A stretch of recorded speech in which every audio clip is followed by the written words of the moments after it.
Friends welcome back. तो दोस्तों टाटा के पास जो कमी थी वो आज पूरी हो चुकी है। एक ऑटोमेटिक गाड़ी उनके पास नहीं थी, तो DCT ट्रांसमिशन के साथ टाटा ऑल्ट्रोज एक प्रीमियम हैचबैक को लॉन्च कर दिया गया है। आज इस वीडियो में हम लोग बात करेंगे इसके प्राइजेस के बारे में और Hyundai i20 जो कि DCT ट्रांसमिशन के साथ ऑलरेडी आ रही है उसके साथ कंपेयर करके देखेंगे।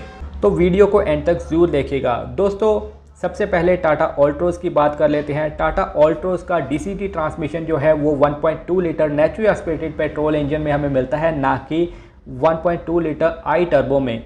1.2 लीटर नेचुरली एस्पिरेटेड की पावर आपको कम मिलती है, 85 हॉर्स पावर आपको मिल जाती है 113 Nm टॉर्क के साथ, और 5 स्पीड DCT आपको मिलता है। हालांकि DCT एक बढ़िया ट्रांसमिशन है ऑटोमेटिक में, फिर भी इसमें आपको ट्रांसमिशन कम मिलते हैं। एक नया कलर इंट्रोड्यूस किया गया है, ब्लू कलर, क्योंकि ब्लू कलर आजकल बहुत ज़्यादा ट्रेंडिंग में है। प्राइस की बात करें तो प्राइस इसका 8,60,000 रुपये से प्राइस लॉन्च किया गया है और टॉप वेरिएंट का चला जाता है 9,90,000 रुपये तक। इसमें आपको 7 वेरिएंट मिलते हैं, XTA से स्टार्ट होते हैं और XZA, XZA plus, XZA optional तक चले जाते हैं। इसमें डार्क एडिशन वगैरह भी इंक्लूडेड हैं। फीचर्स आपको सभी बढ़िया मिलते हैं।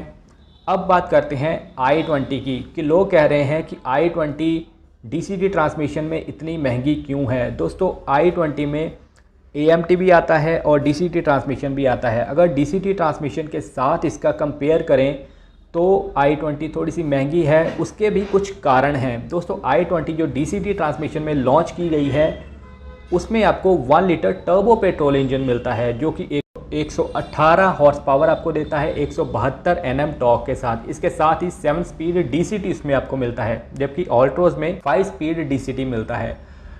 सिर्फ इतना ही नहीं, इसके साथ साथ उसमें और भी कई फीचर्स मिलते हैं। इंटीरियर में फीचर अच्छे मिल जाते हैं i20 में, जैसे कि इसमें सनरूफ का ऑप्शन आपको मिलता है, एयर प्योरीफायर मिल जाता है, 50 कनेक्टेड कार के फीचर मिलते हैं, टच स्क्रीन इंफोटेनमेंट सिस्टम आपको बड़ा सा मिलता है 10.25 इंच का, जबकि टाटा ऑल्ट्रोज में आपको 7 इंच का टच स्क्रीन इंफोटेनमेंट सिस्टम मिलता है। कनेक्टेड कार का फीचर नहीं मिलता, एयर प्योरीफायर भी नहीं मिलता। इसके साथ ही i20 में आपको क्रूज कंट्रोल मिल जाता है, क्लाइमेट कंट्रोल का फीचर मिल जाता है, और भी कई ऐसे फीचर हैं जो कि i20 में आपको मिलते हैं। इसी वजह से तकरीबन 1,40,000 रुपये प्राइस ज़्यादा है i20 का।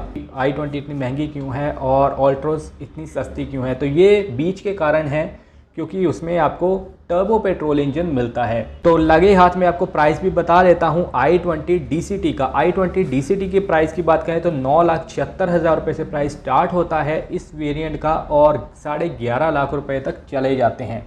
तो ये मेन डिफरेंस है ऑल्ट्रोज DCT और Hyundai i20 DCT में।